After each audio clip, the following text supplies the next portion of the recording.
Madame, Monsieur, bonsoir. Engagé depuis son arrivée au pouvoir dans une dynamique de transparence et de redevabilité, le président du Faso, le capitaine Ibrahim Traoré, s'ouvre une fois de plus à la presse nationale et internationale. Ce soir, nous allons donc avoir l'opportunité d'interviewer le chef de l'État sur sa vision, les trajectoires de la révolution progressiste populaire, les actions posées au quotidien pour la souveraineté, la liberté et le développement du Burkina Faso. Bonsoir, Monsieur le Président. Bonsoir. Merci de nous faire l'honneur de nous recevoir ici au Palais de Koulouba à Ouagadougou donc pour cette grande interview. Alors, chers téléspectateurs, le format de cet entretien est particulier. Au total, 10 journalistes vont se succéder par vague de 2 pour poser leurs questions au chef de l'État. 5 domaines sont concernés par les échanges.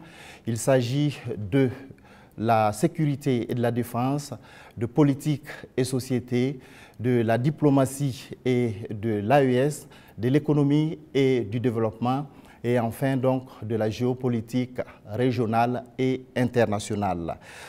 Chaque pool donc, de journalistes aura entre 15 et 20 minutes pour échanger avec le chef de l'État.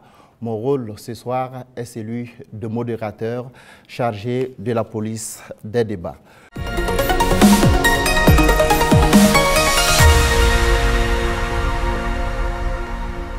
Monsieur le Président, avec votre permission, nous recevons donc le premier groupe de journalistes. Il s'agit de Hervé Dapa de la télévision BF1 et Asmao Dao de la télévision C360. Bonsoir, chers confrères. Vous disposez de 20 minutes pour vous entretenir avec le chef de l'État sur les questions relatives à la défense et à la sécurité. Bonsoir, Excellence. Bonsoir. Alors, certains de vos détracteurs vous ramènent régulièrement une phrase, et cette phrase remonte aux premiers instants de votre prise de pouvoir, quand vous disiez que si tout est mis en œuvre, 3 mois suffiraient pour tendre vers la fin de la guerre. Et ces détracteurs disent aujourd'hui que 3 ans plus tard, la guerre n'est pas totalement terminée. Monsieur le Président, ce soir, que leur répondez-vous? D'accord, merci beaucoup. Et merci à tous d'être venus pour cette interview. C'est vrai, c'est ce que nous aurons souhaité, mais les choses n'ont pas été comme on le pense. Et je dis si tout est mis en œuvre. Alors, il y a plusieurs perspectives à mettre en œuvre pour pouvoir atteindre cet objectif dans ce laps de temps. Mais tout n'a pas été mis en œuvre comme on le souhaitait. Primo, l'adversité. Alors, dès que nous sommes arrivés au pouvoir, nous aurons espéré qu'on nous laisse travailler très rapidement et pouvoir avancer. Malheureusement, certaines personnes nous ont approchés et ont voulu que nous allions dans leur sens parce que leur objectif n'était pas que la guerre finisse de sitôt. Je veux parler de certaines forces étrangères qui étaient présentes sur notre sol. On a eu des débats houleux avec des diplomates venus d'ailleurs sur la question, mais personne ne voulait qu'on aille dans le sens de finir cette guerre. Nous l'avons compris à travers les messages. S'il arrivait que des gens viennent jusqu'à nous dire qu'il faut qu'on accepte qu'ils soutiennent les terroristes et nous soutenir également, ça veut dire ce que ça veut dire, c'est une guerre entretenue. Donc nous avons très vite compris, on s'est débarrassé de toutes les forces qui étaient présentes ici, que ce soit les forces françaises, les forces américaines, et nous avons compris que la lutte sera âpre. La deuxième chose aussi était nous croyions que nous avions quand même un minimum d'armes et de munitions en stock. Aujourd'hui, je peux vous dire ce que j'ai trouvé par exemple en stock. Il y avait en tout et pour tout au Burkina Faso moins de 100 000 cartouches de Kalachnikov. Et les armes, nous avions à peine une centaine. Comment est-ce qu'on pouvait faire la guerre? Il fallait se rééquiper, redoter l'armée en effectifs, en armement et tout. Ce qui a fait que l'objectif de 3 mois, si ces conditions préalables étaient réunies, c'était bien possible. Mais il n'y avait rien. On n'était pas préparé à la guerre, tant sur le plan équipement que sur le plan effectif. Justement, Monsieur le Président, vous venez de le dire, hein, quand vous prenez le pouvoir, si on veut caricaturer, il y avait plus d'hommes que de munitions dans l'armée burkinabé. Et aujourd'hui, où en est-on avec le programme d'armement de cette armée-là Et puis, quels sont les signes qu'elle est en train progressivement de monter en puissance? Très bien, je l'ai dit, je ne peux pas dépeindre toute la situation qu'il y avait, c'était catastrophique. Et comme je l'ai dit, vous pourrez enquêter. Il y a peut-être même dans cette salle des militaires qui étaient sur le front, sans armes. Ça existait dans notre armée. Donc ce sont des situations, on croyait que c'était juste, je ne dirais pas de la mauvaise foi, mais une situation incompréhensible. Pour nous, il y avait les armes et on refusait de doter. Mais quand on a été face à la réalité, très vite, on s'est résolu à chercher d'abord à armer l'effectif qui était là. Et là, ça a été la croix et la bannière. Parce que beaucoup de puissances ont refusé de nous vendre les armes. Et donc, on s'est tourné vers ceux qui avaient envie de nous vendre les armes. Très vite, on s'est équipé. On a recruté les VDP, on a pu payer tout ce qu'on voulait. Le processus, nous avons fait un plan d'équipement pour une montée en puissance. Et comme vous le constatez depuis maintenant 2 ans, les équipements commencent à rentrer. C'est toujours pas fini. Et ça continue de venir. Peut-être que dans quelques jours, vous verrez encore de nouveaux équipements qui seront présentés, qui sont principalement des équipements d'appui. Parce que d'abord, l'infanterie, il fallait l'équiper pour que chaque homme puisse avoir une arme en dotation. Ça, c'était un gros défi. Nous y sommes. On continue de recruter, comme vous le constatez. Chaque année, c'est entre 10 000 et 15 000 hommes qu'on recrute. Ça, c'est un effort considérable. Parce que, quoi qu'on dise, l'adversité est là. Et le volume de terroristes augmente parce que les impérialistes recrutent beaucoup de mercenaires qui viennent au Burkina Faso pour combattre. Donc il faut qu'on s'adapte à la situation. Et maintenant, nous avons notre 3e phase qui n'est plus d'acheter, mais de fabriquer nous-mêmes. Et nous sommes aussi là-dedans. Donc c'est ça la montée en puissance. Il faut bien s'équiper, mais aussi créer une industrie de défense. Ça, c'est très important. Dans quelques mois, bien quelques années, on aura ici, nos militaires vont utiliser des armes made in Burkina. Bien sûr. Nous avons la capacité intellectuelle, il y a de la ressource. Il suffisait juste de chercher et voilà. Nous sommes là-dessus. Vous serez surpris sûrement. Alors, Monsieur le Président, cette guerre, est-ce que nous pouvons la gagner? Est-ce que nous allons la gagner? Nous ne pouvons que la gagner. Qu'est-ce qu'on ferait? Soyez sûrs, nous n'irons nulle part et nous allons gagner cette guerre. Je vous ai dit que la menace mue beaucoup, mais nous nous adaptons. Et la force de l'armée burkinabé, c'est que c'est l'une des armées les plus résilientes au monde. La pression que le Burkina Faso a, et je ne pense pas que sur cette terre actuellement, il y a un pays qui a cette pression. Mais nous tenons, nos hommes se battent et nous nous adaptons constamment à la menace. Et nous comprenons d'où vient la menace, comment ça se manifeste, c'est ça le plus important. Et actuellement, je peux vous rassurer que bientôt, nous parlerons d'un albinos noir qui va apparaître. Et vous verrez. Ne me demandez pas de quoi il s'agit. Je pense que vous comprendrez plus tard. La guerre va finir et très vite. Justement, pour gagner cette guerre, vous venez de le dire, il faut des armes et il faut aussi des hommes. Et surtout des hommes déterminés. La détermination, vous le savez, c'est le game changer majeur. C'est ça qui fait la différence dans toute guerre. En ce moment, au moment où on parle, quel est exactement le moral de nos troupes sur le terrain? Vous avez très bien touché le cœur du problème, la ressource humaine, les hommes déterminés. Il ne s'agit pas juste de payer de l'équipement, il faut des hommes déterminés. Et si vous remarquez, nous sommes en train de construire une armée de qualité. Et il n'est pas rare que souvent, lorsque nous jugeons qu'un chef d'élément ou bien une unité a failli à sa mission, qu'on les radie et qu'on les poursuive. C'est arrivé plusieurs fois et ça continuera comme ça. Si vous êtes engagé pour être militaire, vous devez accomplir la mission parce que la mission est sacrée pour nous. Et l'autre chose, c'est que malgré la pression, malgré les défis, les hommes continuent de se battre et ils sont très résilients. Si aujourd'hui vous attrapez un soldat burkinabé et le demandez, est-ce que vous voulez que d'autres personnes viennent se battre à votre place ou viennent vous aider? Ils vous diront jamais, ils préfèrent mourir. C'est à ce niveau que vous jaugez leur morale. Ils sont prêts, toujours prêts, malgré la situation. Peu importe la bataille qu'on perdra, on va toujours maintenir le terrain. C'est ça qui est très important dans le mental des soldats. Donc, le moral est au top. Les gens n'espéraient pas être à ce niveau d'équipement, ils y sont. Donc, ils se donnent à fond. Et moi, je ne peux que féliciter et remercier tous ceux qui se battent. C'est très important. Alors, Monsieur le Président, dans votre argumentaire, vous parlez d'une guerre qui prend différentes formes, qui mue. On se demande, on se pose toujours cette question 10 ans après, qui attaque le Burkina Faso? Ce n'est pas du terrorisme seulement. c'est une guerre pour s'accaparer de nos richesses et nous empêcher de nous développer. Je l'ai une fois développé lors d'un discours, je pense.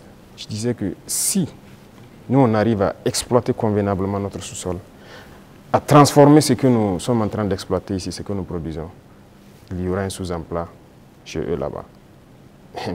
C'est une bataille. Ils pillent nos richesses pour pouvoir survivre. Donc c'est une guerre d'indépendance. Il faut que nous menons cette guerre pour être totalement indépendants, décider de notre développement, de notre trajectoire. Donc c'est de ça qu'il s'agit actuellement. Monsieur le Président, vous venez de le dire, on parle de sécurité et de défense du Burkina Faso. Venons-en à votre sécurité personnelle. Vous venez de l'évoquer il y a un instant, la pression est énorme. Elle est grande, le danger vient de partout. Monsieur le Président, rien qu'en 2025, il y a eu plusieurs tentatives de coup d'État qui ont été déjouées. Monsieur le Président, est-ce qu'il vous arrive parfois d'avoir peur? Merci, je pense que c'est la seule force que j'ai. Je n'ai pas peur. Parce que j'ai confiance en vous tous. Ça, c'est la première chose. Il faut avoir confiance au peuple, parce que c'est le peuple qui nous a confié cette mission. Et j'ai confiance au peuple, qu'ils comprendront. Et voilà pourquoi on n'hésite pas aussi à être devant le peuple, pour leur expliquer la situation et leur dire ce qu'il y a. Et ça permet de garder une très bonne relation. Ça, c'est la première des choses. La deuxième chose, comme je l'ai dit, il y a une mentalité qu'il fallait développer au sein même de nos forces. Ça, c'est très important. Actuellement, cette mentalité-là, les gens comprennent pourquoi ils se battent. Vous prenez, il y a quelques années de cela, plusieurs officiers sur le terrain ne savent pas pourquoi ils se battent. Mais si nous savons pourquoi nous nous battons, qui nous avons en face et pourquoi il y a cette pression, les gens comprennent mieux. Et voilà pourquoi nous avons même créé tout de suite l'Institut, l'école supérieure militaire, pour que nous puissions former nous-mêmes nos militaires et les mettre ce que nous voulons dans la tête. Retenez une chose, si vous laissez vos forces être formées par d'autres puissances, ils les mettent dans leur tête ce qu'ils veulent. Ils les endoctrinent comme ils le veulent et c'est plus facile de les manipuler. Mais ici au Burkina actuellement, c'est ce qui fait mal d'ailleurs à beaucoup de puissances impérialistes, ils n'arrivent pas à pénétrer notre armée. Tous ces bataillons qui ont été créés, tous ces hommes qui sont là, personne n'est venu d'ailleurs les former. Nous sommes bâtis sur notre expérience terrain et nous les avons formés. J'ai personnellement participé à des entraînements de certaines forces au tout début. Donc ça, c'est déjà une deuxième force. Et l'autre force est que si vous avez une mission, un objectif pour votre pays, vous ne devez pas avoir peur. Si vous avez peur, vous hésitez. Si vous hésitez, vous compromettez. Et une fois que la compromission est là, vous êtes foutu. Vous avez tout à l'heure énuméré un certain nombre d'éléments qui font que vous êtes rassuré. J'insiste parce qu'il y a l'histoire aussi. C'est l'histoire qui nous conduit. Ces forces impérialistes, elles sont réelles. En 1961, elles ont eu la peau de Patrice Lumumba en RDC. En 1972, elles ont eu la peau de Kwame Nkrumah d'une autre manière. Et puis en 1987, elles ont eu la peau de Thomas Sankara, toujours avec des ennemis internes et parfois avec la complicité de certains voisins. Vous savez ce qu'on dit, Monsieur le Président, le premier devoir d'un révolutionnaire, c'est de rester en vie pour continuer le combat. Monsieur le Président, est-ce que vous pouvez rassurer toutes ces personnes, tous ces hommes, ces femmes d'ici et d'ailleurs qui commencent à espérer que vous allez rester en vie? Ils manipulent toujours de l'intérieur, nous sommes très bien conscients. Et aussi un devoir pour nous, c'est de participer à notre propre sécurité. Ce n'est pas aujourd'hui de dire que je suis chef d'État et voilà, je confie la sécurité juste à des gens. Non, tout le monde participe, moi-même je participe. Et c'est pourquoi j'ai dit, ce n'est pas juste une affaire de ceux qui sont à côté de moi, c'est une affaire de tout le peuple. Et la sécurité, ce n'est pas une affaire d'hommes de tenue et tout ce que vous pouvez imaginer. C'est tout un ensemble. C'est aussi des comportements, des manières de vivre. Il faut éviter beaucoup de choses que peut-être des erreurs ont été commises dans le passé. Et nous avons lu beaucoup sur tous ceux dont l'impérialisme a eu la peau et nous avons appris beaucoup de leçons. Voilà pourquoi on dit on ne laissera pas les choses se répéter. On anticipera, quitte à ce que les gens interprètent comme ils veulent, on va anticiper. Mais parce que nous avons compris le message, l'espoir qu'il y a, on fera tout pour anticiper toujours les actions de l'impérialisme. Monsieur le Président, du regard de la journaliste que je suis, je me dis qu'il y a un encerclement des pays de l'AES. Quand je regarde un peu en Côte d'Ivoire, il y a un camp militaire à Odiéné, près du Mali et du Burkina. Le Sénégal installe des unités à la frontière avec le Mali, sans oublier également le Bénin qui fait frontière avec le Burkina Faso et le Niger. Est-ce que, Monsieur le Président, vous partagez ce point de vue? Est-ce que vous voyez les choses de cette manière? Je pense que quand vous décidez de faire la révolution, il faut vous apprêter à cette adversité. C'est une logique qu'ils nous encerclent. C'est logique qu'ils essaient de nous faire tomber. C'est logique. C'est comme je dis, c'est une bataille. Ils se battent pour leurs intérêts. Et c'est à nous, si on a décidé de faire la révolution, de tout mettre en œuvre pour que cet encerclement soit vaincu. Vous voyez, l'Afrique, on a l'habitude de ne pas avoir d'abord une armée forte. Il n'y a pas d'État s'il n'y a pas d'armée forte. Mais bon, c'était le système. Comme je l'ai dit une fois aux couleurs, ils sont venus nous flatter. Non, il ne faut pas vous armer. Même dernièrement, je pense qu'il y a dans une interview un général américain qui l'a dit encore que nos pays n'ont pas besoin d'être militarisés. C'est leur conception. Nous sommes comme des enfants, c'est eux qui doivent venir s'asseoir, faire la sécurité pour nous. Et beaucoup de pays sont dans cette situation. Ils ne construisent pas d'armée. Et quand la situation arrive, c'est le chaos. Nous sommes en train de construire une armée forte. Voilà pourquoi j'ai dit on se bat en burkinabé et on se forme en burkinabé. Ça, c'est très important. Avant, c'est quoi? Chaque fois, les forces étrangères, tout le monde vient pour former vos soldats. On vous prend comme des moins que rien. Aujourd'hui, beaucoup de forces étrangères cherchent à venir s'entraîner avec nous. Vous n'allez pas imaginer. Les plus grandes puissances cherchent à venir s'entraîner avec nos soldats. Mais ce n'est pas juste l'entraînement. Ils veulent apprendre comment on fait, comment on procède, qui nous entraîne.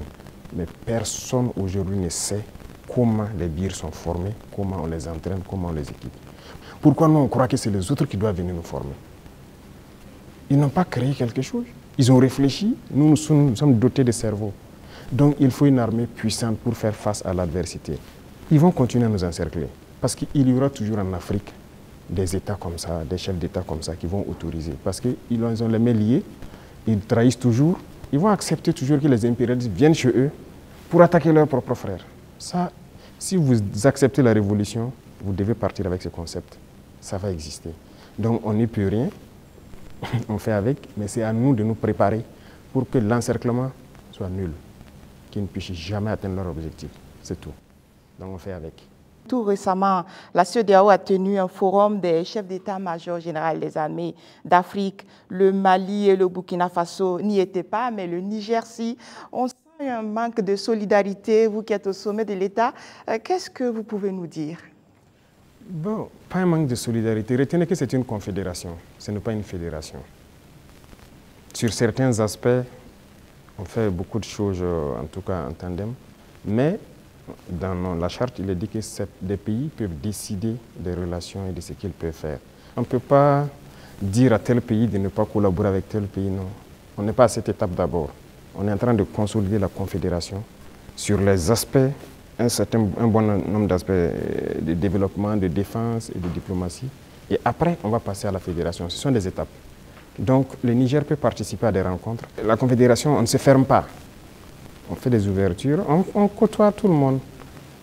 Nous sommes très panafricanistes. On est vraiment ouverts à l'intégration, à tout ce qu'il y a, mais avec des principes. Alors, exceptionnellement, comme il s'agit de défense et de sécurité, on vous laisse une dernière question. Merci Sagnon, mais la question que je vais poser, pardonnez-moi, ne fait pas partie de la défense ni de la sécurité, mais de vos relations avec nous, les médias. Monsieur le Président, est-ce que vous avez un problème particulier avec les médias, donc avec nous, les journalistes? Je dis cela parce qu'on a l'impression qu'il y a eu un malentendu. Je parle des médias nationaux, pas des médias internationaux, dont certains sont tombés dans la poubelle depuis un certain moment. C'est un fait. Et pas des médias nationaux. On a l'impression qu'il y a eu un malentendu au début et il y a quelque chose, un brouillard comme ça qui est là. Comment vous analysez la situation, Monsieur le Président? Vous savez que je ne suis pas hypocrite. Il y a eu un malentendu. Il y a eu un brouillard au début. Mais aujourd'hui, je dois dire que je félicite beaucoup de médias pour leur travail professionnel. Il faut éviter de suivre le travail de l'impérialisme. Certes, beaucoup parmi vous ont été formés par eux. C'est ça, vous avez été à l'école du blanc, comme on aime le dire. C'est eux qui vous ont formé au journalisme. Donc moi, je ne vous en veux pas souvent quand les gens essaient de se comporter comme eux. Mais je parle pour que les gens prennent conscience qu'il s'agit de notre patrie. Regardez ce matin, par exemple, lisez les titres des journaux en France. Ils vous diront peut-être qu'il y a une mobilisation pour mettre la pression sur le Premier ministre. Il y a ici. Ils ne vous diront pas qu'il y a eu une marche contre le pouvoir ou quelque chose. Mais si c'était au Burkina, vous direz qu'il y a une marche contre le pouvoir. Vous comprenez? Les Français nous appelaient, ils continuent de nous appeler putschistes, juntes et quoi. C'est du français. Mais des journalistes nous appelaient aussi putschistes, juntes ici. Pourquoi suivre les yeux fermés? C'est de l'esclavage toujours. Moi, je veux qu'on quitte cela. Chaque État doit se battre pour ses intérêts. Les journalistes se battent pour leurs intérêts. Pourquoi nous, on ne doit pas se battre pour nos intérêts en Afrique? Donc c'est ça, ce n'est pas uniquement les journalistes. Mais j'en veux à certains intellectuels qui sont sur des plateaux de télé en Afrique aussi. Quand ils prennent la parole, vous posez des questions, mais est-ce qu'il est africain? Ou bien, génétiquement, il n'est pas là, quoi. Il n'est pas avec nous. C'est une réalité. Un retard. Oui, il faut se décoloniser les mentalités, les manières de faire. Chacun doit se battre pour sa patrie. Vous pouvez avoir une information qui est peut-être vraie et juste, mais vous décidez de ne pas sortir l'information. Parce que ça peut porter préjudice à la défense nationale, à la sécurité, à la cohésion, et ainsi de suite. Ça, c'est une décision souveraine, parce que vous voulez préserver votre pays. Mais on ne dit pas seulement dès qu'il y a une information, il faut la sortir. Non, ce n'est pas comme ça. Et très souvent, les journalistes, comme on aime le dire, le train qui vient à l'heure, ça ne les intéresse pas. C'est le train qui est en retard. Vous le savez, Monsieur le Président, donc vous nous comprenez de temps en temps. Ah oui, mais il faut éviter ça. Moi, je veux maintenant que vous vous intéressez au train qui vient à l'heure. D'accord. Je voudrais vous laisser avec une phrase qui est la devise d'un grand club européen. C'est celle-là: notre maillot peut être tacheté de sang, de boue et de sueur, mais jamais de honte. C'est tout ce que je vous souhaite, Monsieur le Président. Merci beaucoup. Merci grandement. Nous abordons donc le volet politique et société de cet entretien et nous recevons pour cela Mathieu Somda de Radio Burkina et Colette Kombari de la télévision Impact TV.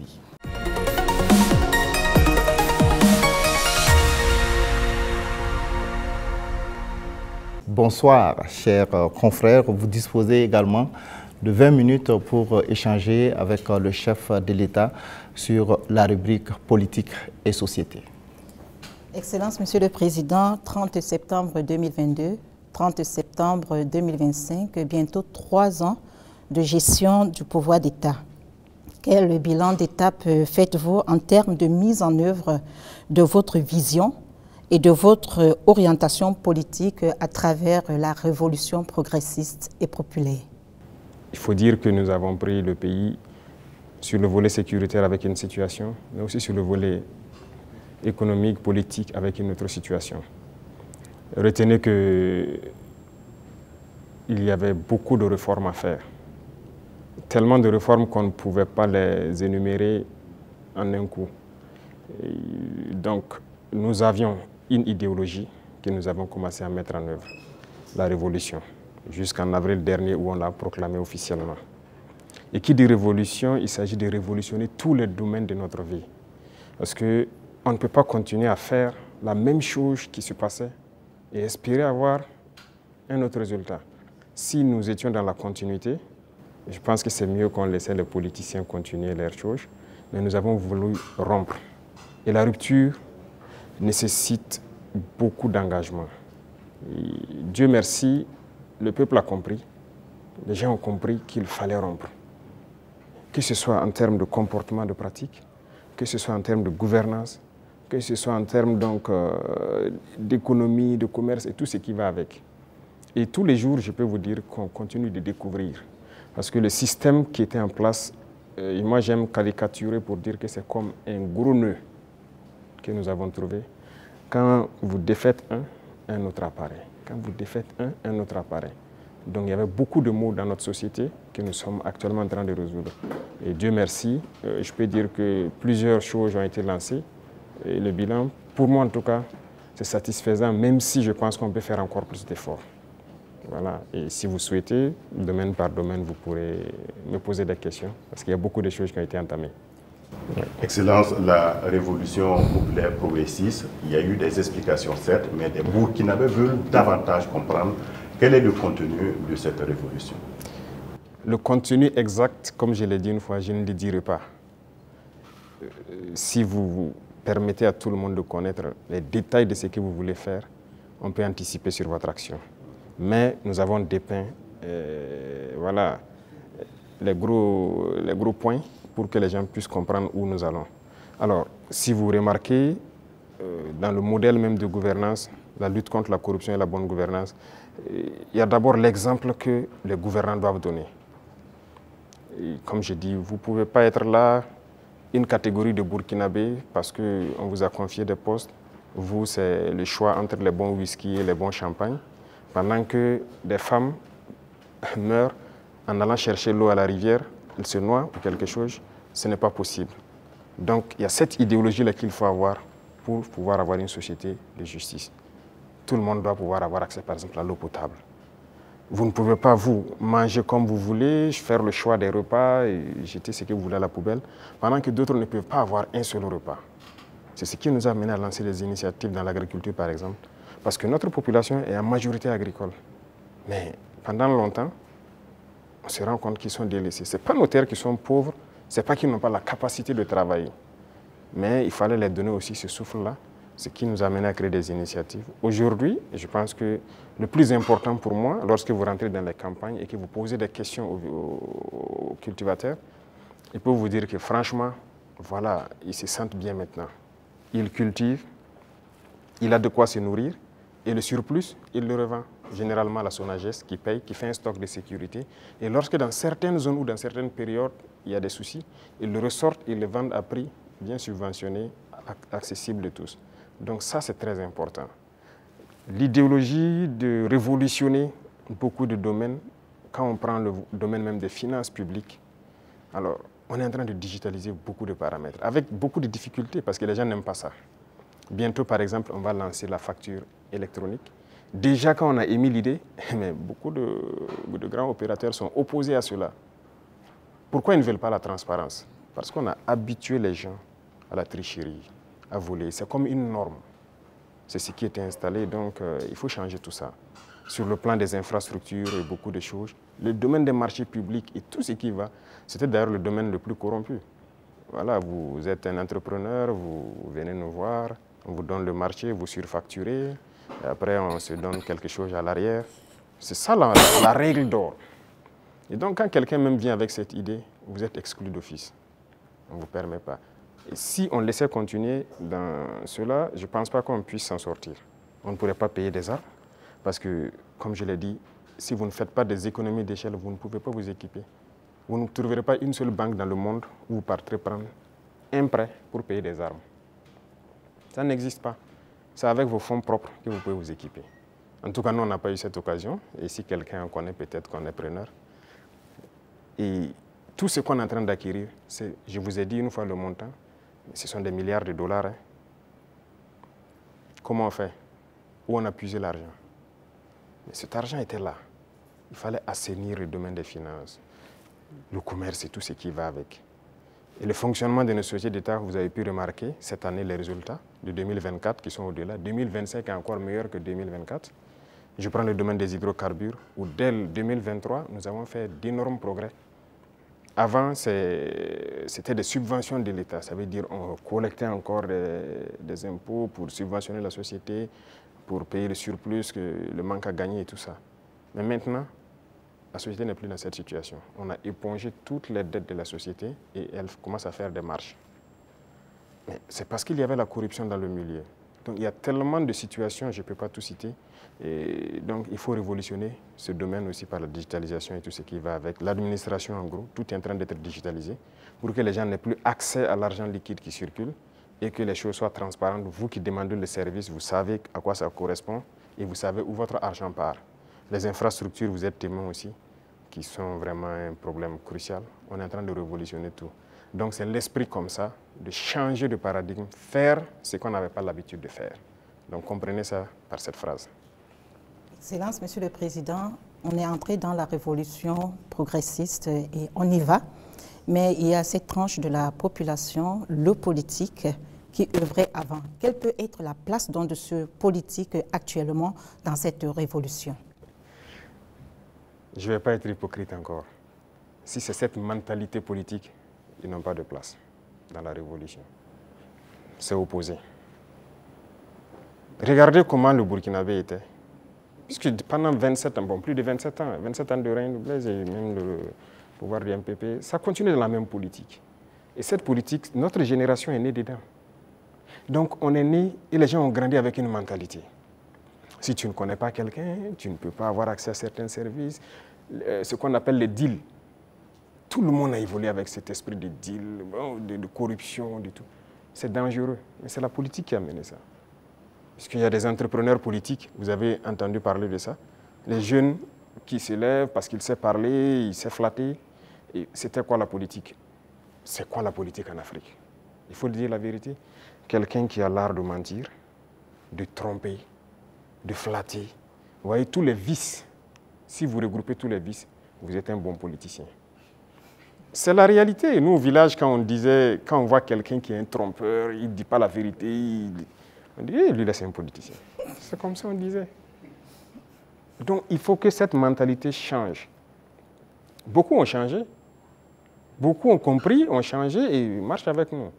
Maintenant, ceux qui veulent rester dans leur radicalisme politique ancienne, là, ils n'ont pas de place. Ça, on ne va pas se mentir. Sinon, qui ne faisait pas la politique au Burkina? Mais c'est le même peuple. Mais c'est parce qu'on a parlé, ils ont compris, et par les actions, ils voient, ils ont compris, que les gens commencent à changer de mentalité. Et nous voulons changer définitivement les mentalités pour que personne ne pense qu'il faut d'abord appartenir à tel parti pour bénéficier d'une route, il faut appartenir à tel parti pour avoir un fourrage. Non. Tout le monde au Burkina doit bénéficier des bienfaits de la nature du Burkina et du travail du gouvernement. Donc la politique, moi je disais que la manière de la faire, ça divise. Et ça donne des avantages particuliers à un groupe et l'autre groupe n'a pas d'avantage. Donc non, il faut qu'on arrête ça. Donc beaucoup ont changé, beaucoup. Il y en a qui sont dans des postes de responsabilité. On nous interpelle même que non, lui là, il a milité dans tel parti. Je dis aux gens, non, on n'est pas là pour diviser. On est là pour unir. Tant que la personne a compris et veut faire le travail comme on le veut, on le met. Comme il y en a aussi qu'on a responsabilisé à des postes, et 2 mois, 3 mois, vous avez vu qu'on les a cherchés. Parce que s'il vient et qu'il continue de vouloir faire la même chose qu'il faisait, on va te chercher et on va te punir. Donc c'est un changement de mentalité que nous voulons. Tous ceux qui changeront de mentalité sont les bienvenus dans le bateau. Mais si vous voulez continuer à fonctionner comme la politique ancienne, vous n'avez pas de place dans la révolution. Excellence, vous l'avez dit plusieurs fois, il faut de l'ordre et de la discipline pour le développement du FASO. Le recyclage des jeunes a déjà commencé. Comment enrôler les autres couches de la société? Voilà, très bien. Ce programme, c'est un vaste programme que nous n'avons pas voulu détailler. Mais j'en ai parlé une fois lors d'un de mes entretiens, qu'il y a un vaste programme en cours. Il faut commencer. En fait, les jeunes, c'est bien, mais ce n'est même pas eux notre cible, ce sont les plus petits. Les plus petits, c'est eux notre cible. Après la mort de Sankara, vous avez suivi, on a cherché tous les travailleurs des garderies. Certains même sont décédés, malheureusement. Mais les garderies se sont fermées. C'est le privé peut-être qui se débrouille, qui ouvre quelques maternelles et tout. Et bon, l'école est devenue autre chose. Vous savez, si vous voulez une société qui va être combative et compétitive demain, il faut miser sur les enfants. Aujourd'hui, moi j'ai séparé les 2 ministères pour que le ministère de l'enseignement de base prenne en compte ce volet. Vous voyez, on a lancé dans le concours normaux beaucoup de recrutement pour l'encadrement de la petite enfance. Mais on vient de lancer encore de manière exceptionnelle ceux qui ont déjà été formés, qu'on veut recruter pour que cette année, on commence un certain programme. C'est eux la cible. Et on va y arriver. Nous avons un programme pour qu'on puisse commencer une certaine éducation patriotique, civique au niveau des plus petits. Et une fois que c'est ancré là-bas, nous avons de bons citoyens demain. La jeunesse aussi, on le fait avec. Les bacheliers, on les a fait rentrer en immersion. Ils avaient peur au début, mais je pense qu'ils ont compris beaucoup de choses. Ils doivent être plus solidaires, humbles. Ils doivent comprendre le Burkina. Parce que quelqu'un qui est né, excusez-moi, à Ouaga 2000 ici, qui est dans... Voilà, il dort dans le lit qu'il veut, il se plaint même que le matelas n'est pas bien, Le matin, il a le choix du petit déjeuner, ce qu'il veut. À l'immersion, il dort par terre, sur la natte. Il comprendra qu'il y a d'autres Burkinabés qui dorment par terre. À l'immersion, il n'a pas le choix du petit déjeuner. S'il y en a, il y en a. S'il n'y en a pas, il mange ce que les autres mangent. Déjà, dans sa tête, il comprend qu'il y a deux faces du Burkina Faso. Et j'ai dit à l'immersion de les priver. Il y a des jours où ils auront 2 repas, des jours 1 repas et des jours sans repas. J'espère qu'ils l'ont fait. C'est pour qu'ils comprennent la vie. On est jeunes, mais si on a atteint cet âge et qu'on n'a pas compris qu'il y a plusieurs types de Burkinabés, c'est dangereux. Il faut que les jeunes comprennent qu'il y en a qui n'arrivent même pas à s'offrir un repas. Et quand lui va dormir avec la faim, toute une journée il n'a pas mangé, vous croyez que si demain on le confie une responsabilité, il va toujours avoir en tête, ah, si moi je dilapide l'argent et qu'il y en a qui n'ont pas à manger, c'est la conscience qui va le gronder. Donc ce sont des épreuves qu'on les fait faire. C'était 45 jours que j'avais programmé, mais à cause des inscriptions, j'ai dit de faire 30 jours. Mais les prochaines échéances, j'espère qu'on ira à 45 jours. Donc les futurs bacheliers et brevetés doivent se préparer à affronter ça. Et le programme va continuer à s'enrichir, c'était la première expérience. Mais nous espérons pouvoir changer, même les jeunes, leur mentalité. Et, Excellence, en Conseil des ministres, la décision de réformer la loi agraire et foncière, le statut des chefs coutumiers et traditionnels avait été adopté. Quelles sont les motivations? La réforme agraire était nécessaire. Vous savez combien de conflits sont nés dans cette question des terres? Il y a des villages qui se sont machetés, des familles se sont divisées à cause de la question des terres. Il faut que l'État prenne ses responsabilités. Mais si vous hésitez, parce que vous avez peur de déclarer ça, que des gens vont se sentir frustrés ou pas, c'est pourquoi la révolution est la bienvenue. Il faut décider à un moment donné d'arrêter tout ça. Il y avait combien de promoteurs immobiliers au Burkina en 2010? Je ne pense pas, ça ne vaut pas une vingtaine. Subitement, en 2015, on en a plus de 200. Ils ont payé les terres partout, ils partitionnent, ils vendent, ils revendent, ils ont pillé les terres et c'est dangereux. Actuellement, nous avons une application CICAD qu'on vient de lancer, on est en train de réenregistrer, mais ce qui se passe est terrible. Même les parcelles dans les villes, les gens vendent et revendent à plusieurs personnes parce que ce n'était pas digitalisé. C'est un gros registre. Vous pensez que quelqu'un peut fouiller des registres, voici le numéro de la parcelle appartient à telle personne, donc toi tu es allé acheter, c'est pas... Donc il y a beaucoup de doublons et ça crée des conflits. Et pendant que ces politiciens-là faisaient ça, ils sont là dans des conférences, des trucs, que cohésion sociale. Vous ne pouvez pas faire de cohésion sociale en divisant les gens sur la terre. Voilà pourquoi on a décidé de prendre nos responsabilités, d'arrêter ce massacre-là. Et voilà, la terre appartient à l'État. Et désormais, on fera tout pour équilibrer au maximum voilà, la situation et que les gens ne se sentent pas lésés. Pour la chefferie coutumière, c'est pareil. Cette loi est là il y a longtemps. Hein. Il y a très longtemps, selon ce qu'on m'a dit, mais personne ne veut. Mais nous, nous avons décidé de mettre la main à la pâte, regarder, parce que la chefferie coutumière, pour moi, ils doivent être respectés, ils doivent être écoutés, ils doivent être ceux-là qui travaillent pour la cohésion sociale. Quand ils parlent, quand il y a un conflit, il y a une situation conflictuelle, ils doivent parler, pouvoir rassembler et que leur voix doit porter. Donc il y a un certain nombre de privilèges, si je peux dire, qu'on a mis autour, des symboles de la nation qu'on a mis autour pour que les gens les respectent. Qu'on le veuille ou pas, on les respecte et qu'eux-mêmes, ils imposent le respect. Parce que dernièrement, les politiciens les avaient détournés. Beaucoup, aujourd'hui, voilà, regrettaient avoir marché aux côtés des politiciens. Il y a des villages où les gens sont divisés, les gens ne respectent plus les chefs. Mais avec cette loi, en tout cas qu'on a amenée à la LT, nous avons essayé d'élaguer beaucoup de choses pour que leur respect dans la société puisse être réinstauré. Et ça, c'est très important. Excellence, la lutte contre le terrorisme affecte notre tissu social avec des soupçons d'exaction communautaire. Le vivre ensemble est menacé par endroits. Comment amener les Burkinabés à renouer avec les valeurs cardinales telles que la solidarité, le civisme et la cohésion sociale? Je pense que ces valeurs sont en train de revenir toutes seules. Au contraire, la guerre a forgé aussi à ce que les gens comprennent beaucoup de choses et les gens commencent plus à s'unir. Vous savez, les inégalités sociales créent plus de problèmes de cohésion sociale que le terrorisme. Il y avait trop d'inégalités sociales. Je disais à certains, je dis, écoutez, vous avez mangé à votre faim vous allez vous asseoir comment avec elle qui n'a rien mangé pour parler de cohésion sociale? Ce n'est pas possible. C'est la même situation que je vous ai pris tout de suite. Il faut essayer au maximum de mettre les gens à un certain niveau. Tant qu'il y a la richesse, que ce soit bien réparti. Ça, c'est le premier pas. Les cas d'exaction et tout ce qu'il y a, il faut faire attention. Il y a beaucoup de gens qui ont donné des allégations. C'est dernièrement, quand on a vu le cas à Solenzo, ils ont sorti des images, parlé. On n'a rien dit, on s'est calmé. Quand ils ont fini de chanter, on a montré les civils qu'ils disaient que les forces ont tués ont été transportés jusqu'à Ouagadougou ici, mis en sécurité. Ah, si on les a tués, pourquoi ils sont à Ouagadougou? Comment ils se retrouvent à Ouagadougou? Souvent, c'est fait à dessein. Ils inventent tout ce qu'ils veulent inventer avec leurs ONG, leurs médias et tout. Mais on laisse, quand ils finissent, on montre la vérité. Voilà. Les terroristes ont pris des civils comme boucliers humains, certes, mais les forces ont pu faire la distinction. Et après le combat, ils ont rassemblé les civils à Solenzo. On a dépêché les moyens nécessaires pour les transporter, venir. Et ils ont été présentés devant tout le monde. Ce sont des centaines de civils. Ils ont témoigné.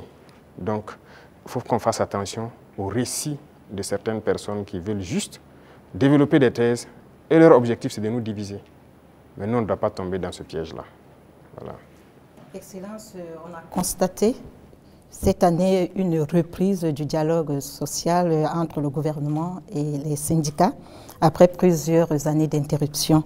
Quel message donc renvoie votre gouvernement avec ses partenaires sociaux quand on sait que la situation était tendue entre le gouvernement et les syndicats? Comme c'était tendu entre le gouvernement et les journalistes. Il faut que chacun comprenne qu'il faut se battre pour sa patrie. Nous avons fait comprendre aux gens. Vous savez, moi j'ai parlé avec les responsables syndicaux. Je les ai réunis ici, je les ai parlé à un moment donné de notre histoire. Mais j'ai été déçu après. Donc je les ai dit, soit vous êtes burkinabé ou vous n'êtes pas burkinabé. Donc le bras de fer s'est enclenché. Mais après on a décidé de les revoir parce qu'on suppose qu'ils ont compris le message. Et même ça, je ne vais pas mentir, quand ils sont venus, ils ont voulu encore comprendre et sortir certains comportements, les effets comprendre, ça ne marche pas. Le pays est en guerre, il faut tout faire pour le pays. Ce syndicalisme importé là, ce n'est pas du syndicalisme ça. Il y en a même qui se vantent d'avoir participé à la chute de Sankara. Et c'est eux qui ont tout commencé, ainsi de suite. Vous croyez que c'est bien ça? Les Occidentaux vous manipulent et vous continuez à agir comme eux ils veulent. Ça, ce n'est pas du syndicalisme. Un syndicaliste se bat pour les intérêts des travailleurs. Mais la plupart du temps, ce que les responsables même veulent, c'est venir manger avec le pouvoir. Et les gens se taisent. Non. Écoutez, nous, on a beaucoup de dossiers sur beaucoup de personnes, pas seulement les syndicalistes. Hein. Dans la société, on a beaucoup de dossiers. Les gens qui nous ont approchés au début, qui ont voulu des avantages, qui ont voulu quoi, qu'on a refusé, qui s'y retournent, qui sortent, qui parlent. On a leur dossier. Donc, syndicalisme sain, il y a beaucoup d'actes que l'on a posés. On n'a pas attendu que les gens sortent dans la rue pour marcher, pour le poser. Quand j'ai parlé des travailleurs des garderies, là, ce n'est pas quelqu'un qui est venu nous dire qu'il y a des travailleurs qui avaient été cherchés, il faut les remettre dans leurs droits. On a vu un dossier et qu'on a trouvé qu'il faut les remettre dans leurs droits. On a dit au ministre des Finances, trouve l'argent nécessaire pour régler. Les gens de la mairie, des gens de la brigade verte, là, ceux qui travaillent, mais ils avaient combien de mois d'arriérés? C'est pour ces intérêts-là, ces gens-là qui n'ont pas de travail, pour que les gens ne se battaient pas pour ça avant. Mais on n'est pas venu vers nous pour nous dire. Moi, les femmes balaient devant chez moi, c'est un de mes hommes qui est sorti une fois, ils ont dit, ah, ça fait des mois, ainsi de suite, leur travail. Je me suis renseigné, on m'a dit, c'est vrai. J'ai dit de les payer. Il faut rattraper tout ce qu'elles ont raté. Il y en a qui avaient des dizaines de mois d'arriérés de salaire.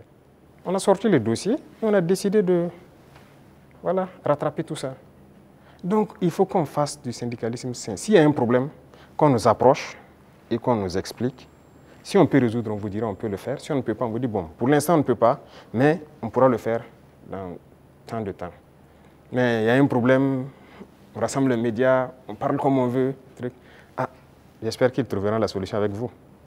Sinon, si après ça, vous ne venez plus vers nous. Moi, je veux qu'on travaille en africain. Quand il y a un problème dans la maison, on s'assoit, on parle. Et nous, on se doit d'être véridique. Ce qu'on peut faire, on doit dire clairement, on peut faire ça. Ce qu'on ne peut pas faire, on vous dira aussi on ne peut pas. Maintenant, si vous ne voulez pas, Chacun fait ce qu'il peut faire. Mais il faut qu'on soit responsable. Il n'y a pas de problème qui ne puisse pas se résoudre. Et comme je dis, toujours agir avec en tête l'intérêt de la patrie. Ça, c'est très important. Donc, on a repris le dialogue comme on reprend avec tout le monde. On n'a pas rompu le dialogue avec qui que ce soit. Tout le monde est la bienvenue.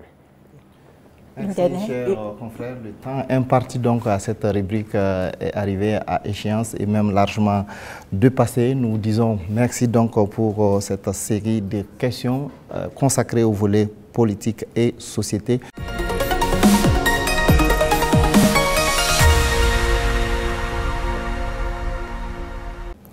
Monsieur le Président, les préoccupations relatives à l'économie et au développement sont portées par Soumaïla Rabo de Savane Média et Jean-Marie Toé des éditions Sidoya. Bonsoir, chers confrères. Vous disposez également de 20 minutes pour vous adresser au chef de l'État. Bonsoir, Monsieur Sayon. Monsieur le Président, malgré la crise sécuritaire et la conjoncture internationale, l'économie burkinabé se porte bien. Avec 1,5 de progrès sur le taux de croissance économique en 2024. On sait que l'amélioration de la situation sécuritaire y est pour beaucoup, mais aussi l'agriculture et le secteur des services. Qu'est-ce qui est fait par le gouvernement dans l'immédiat pour permettre à l'économie nationale de continuer sur cette lancée? D'accord, merci. Je vois que ce sont des chiffres macroéconomiques. Et nous sommes au courant et on fait le point constamment avec le ministre des Finances. Il y a des efforts qui sont faits. C'est vrai qu'il y a des zones qui ont été sécurisées qui nous permettent de produire. Et donc la production agricole a beaucoup grimpé, ce qui permet une transformation au niveau des petites unités que nous avons, mais aussi de l'exportation pour les excédents de certains produits. Donc ça contribue beaucoup à la balance commerciale. Il y a aussi la question même de l'exploitation minière. Donc il y a un certain nombre de mines qui avaient arrêté l'exploitation, si vous vous souvenez, d'autres en 2020, d'autres en 2018 même, mais qui ont repris aussi. Et tout ça, ça contribue donc à cette croissance-là. Et nous poursuivons dans ce sens. Et actuellement, si vous voyez par exemple le secteur minier, la tendance du gouvernement, c'est d'exploiter notre or nous-mêmes. Donc il y a des mines qu'on vient de reprendre le contrôle, et on continuera à reprendre le contrôle petit à petit, ou à co-exploiter avec les sociétés qui sont déjà là. Parce que la règle, c'était quoi? Quelqu'un vient, il prend le permis, il l'exploite, 10% au gouvernement et le reste, c'est pour lui. Et d'ailleurs, 10%, on n'a pas de contrôle. Donc tout ça, actuellement, on est en train de reprendre le contrôle vraiment pour s'assurer qu'est-ce qu'il sort de notre sous-sol et prendre aussi une part importante. Donc tout ça contribue donc à la croissance économique, vu aussi les initiatives qu'on a lancées dans le domaine agricole. Beaucoup d'autres spéculations ont été donc financées et ça permet en tout cas une bonne croissance. Mais pour moi, le plus important, c'est quand souvent le ministre des Finances apporte les chiffres, il dit bon, c'est très bien, mais j'envoie quelqu'un, va au marché, tu vois, ce qu'on appelle Anampa Moré. Ça coûte combien une boîte de maïs, ça coûte combien une boîte de mil. Et va aussi dans tel, je prends les informations. Si le coût a baissé, on sait qu'il y a un impact sur la population. C'est ça qui est le plus important. Donc ce travail, on le fait constamment et les services de renseignement même sont mis à contribution pour qu'on ne dise pas un chiffre macroéconomique qui a une croissance de voilà, 1,5, mais qu'il n'y ait pas d'impact au niveau donc, des couches vulnérables surtout. Donc on continuera cette progression s'il plaît à Dieu. Monsieur le Président, si la volonté c'est de soulager davantage le panier de la ménagère et améliorer le pouvoir d'achat du consommateur, peut-être faut regarder du côté de la SONABI, la Société nationale burkinabé d'hydrocarbures, que vous avez trouvé déficitaire en fin 2022 et qui est aujourd'hui pratiquement sur liquide, parce que c'est la championne des sociétés d'État. C'est la moitié des bénéfices de 2024 réalisés par les sociétés d'État. Est-ce qu'il ne faut pas maintenant diminuer le prix du carburant? D'accord, merci. Je pense que c'est une question que les gens peuvent se poser. C'est très bien, on a fait des progrès, mais quand est-ce qu'on a équilibré et qu'on a commencé à avoir des bénéfices? Qu'est-ce qu'on a fait? Ça, c'est très important à comprendre. Et l'autre chose, c'est que est-ce que ces bénéfices ne participent pas à quelque chose d'autre au profit donc, des populations? Je prends un exemple. On est en train de créer des brigades de construction des routes au niveau de chaque région. Vous voyez notre réseau routier, déjà ce qui est existant est dégradé, même la RN1, si vous quittez ici jusqu'à, surtout la zone de Kokologo et tout ça, c'est carrément dégradé. Ça veut dire qu'on a un besoin important d'investissement dans le secteur des infrastructures routières. Et la SONABI doit participer beaucoup. Je viens de leur confier cette nouvelle mission parce que le carburant qui va ravitailler les différentes brigades, même le bitume et tout ça, la SONABI va devoir s'en charger. Si on baisse, le rythme va baisser. Mais vous voulez qu'on aille vite ou pas? Et il y a aussi une question de, je ne dirais pas de comparaison. Vous voyez, le carburant se retrouve moins cher au Burkina que certains pays côtiers. Nous, on part chercher le carburant là-bas, on fait le transport jusqu'au Burkina, mais c'est moins cher par rapport à ces pays. Vous pouvez expliquer ça? Si on doit monter à leur niveau, on fera beaucoup de marge. Et là même, je peux vous dire qu'on pourra bitumer beaucoup plus de routes qu'on le pense. Mais on garde toujours comme ça parce qu'on veut aller vite. Aujourd'hui, vraiment, il faut remercier le peuple et les amis du Burkina Faso. Beaucoup de gens contribuent, par exemple, la façon Mebo pour embellir les villes, pour faire les routes et tout ça. Mais à un moment donné, le gouvernement aussi, d'abord, a commencé par financer, mais on va devoir financer pour que le rythme continue. Donc, c'est une symbiose entre nous et le peuple. Et je pense que s'ils comprennent l'effort qu'on fait, là où leur argent part, les gens doivent comprendre que bon, on peut rester sur cette ligne. Quand on atteindra un objectif donné, on va pouvoir baisser, ça c'est logique. Personne ne va être riche et vouloir que ses enfants vivent dans la misère, si je peux dire ainsi. Donc les richesses seront partagées, mais nous avons du retard et on doit rattraper le retard. Tout de suite, par exemple, je vous disais qu'on ne peut pas continuer à payer l'équipement militaire, il faut qu'on produise. Et pour produire, vous avez besoin de construire des usines. Vous n'irez pas quelque part demander un prêt pour construire une usine de ce genre ou quoi. Non, personne ne va vous donner ça. Même les équipements qui constituent même l'usine, personne même ne va vous vendre. Donc ça, c'est à l'interne. Il y a beaucoup de choses qu'on fait. On ne vous donnera pas de prêt pour ça. Et regardez tous ces équipements de façon merveilleuse, quoi. C'est combien de milliards? Ce n'est pas le prêt de quelqu'un. C'est l'argent du contribuable. Donc ce sont des choses, nous-mêmes, on a souhaité pour aller vite. Vous croyez que si j'avais un prêt de 200 milliards en 2023, moi, j'équipais tout le Burkina Faso en 2023. Mais personne ne veut vous donner des prêts sur ce volet-là. Donc finalement, c'est l'argent du peuple qui équipe le peuple. Donc il y a beaucoup de domaines, on le fait nous-mêmes. Et donc ça a besoin d'un minimum de sacrifice. Quand on va atteindre le niveau, ne soyez pas surpris. Dès qu'on se sentira que, voilà, on peut le faire, on va le faire. Alors, Excellence, dans le secteur des infrastructures, avec l'ONBA, Faso Mebo, tout comme dans les industries avec Faso Kosam, les usines de tomates, la SM Sosiko, les mines, l'État est de plus en plus présent.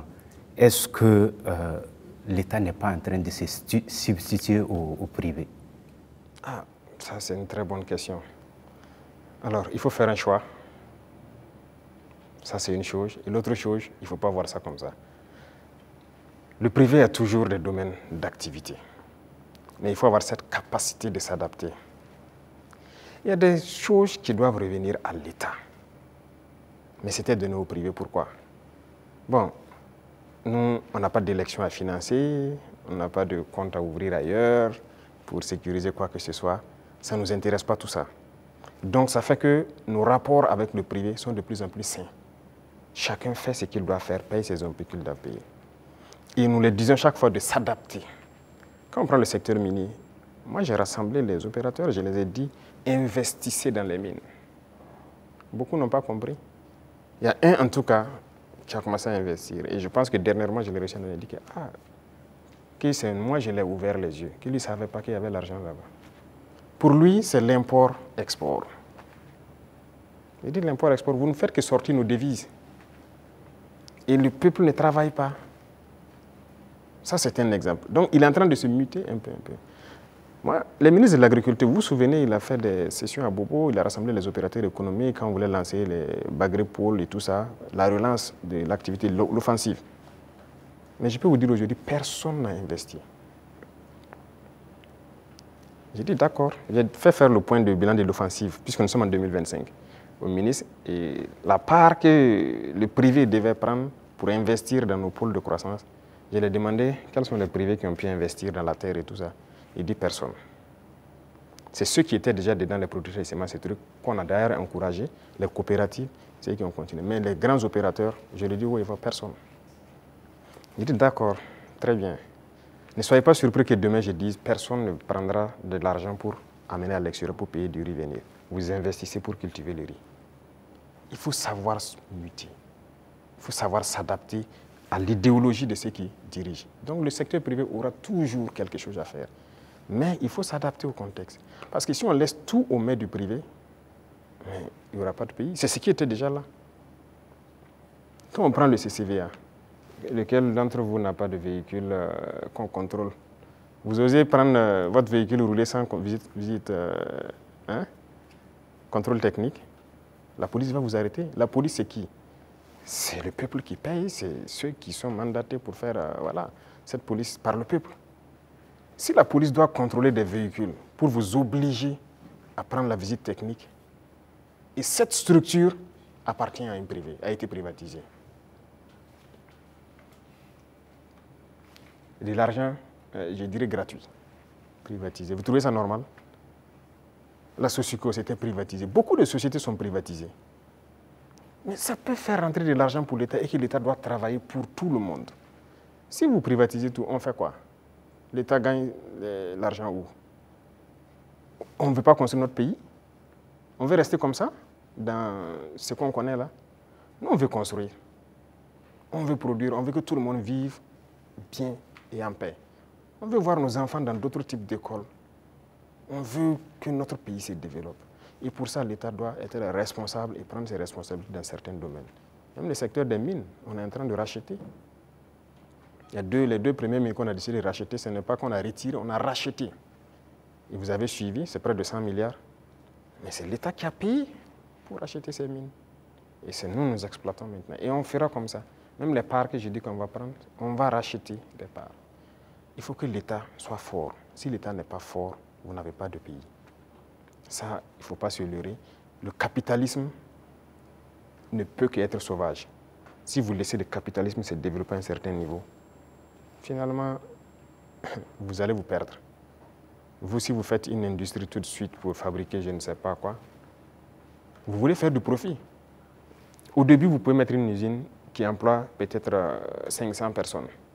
Et au fur et à mesure, vous robotisez. Finalement, votre usine, vous n'avez que 10 personnes.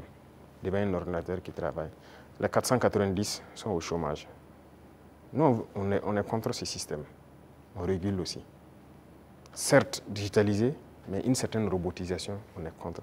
Donc, on a une idéologie qu'on va dérouler au fur et à mesure, mais il faut que les gens s'adaptent à l'idéologie. C'est pour le bien-être de tout le monde. Sinon, on va se retrouver dans des situations très inconfortables. Voilà.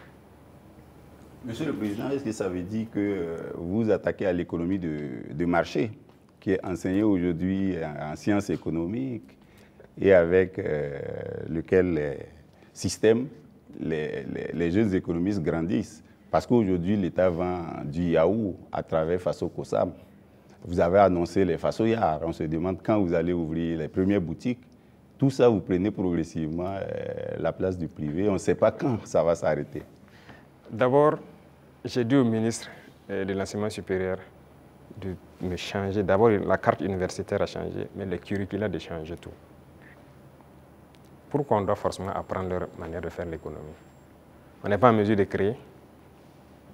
Est-ce que c'est Dieu qui est descendu, encore, comme j'aime le dire, créer, asseoir des gens, créer l'école?